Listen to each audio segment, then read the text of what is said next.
to'satdan mana shu Samarqand Juna yo'nalishi bo'yicha ketayotganimizda yo'l yoqada chiroyli bir manzaraga boy bo'lgan ekinlar hosil bo'libdi. Juda ham mamnunmiz. Oila a'zolarimiz bilan, qolaversa do'stlarimiz bilan chiroyli bir arxiv uchun fotosessiya qilishga qaror qildik.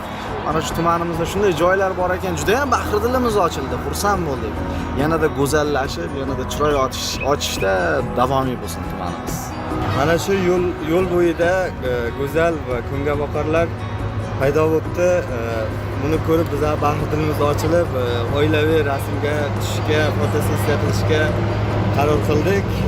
Juda ham go'zal bo'lgan. Mana tumanimiz bundan ham kelgusida bundan ham ochilib, yayrab yursin doim ko'chalari.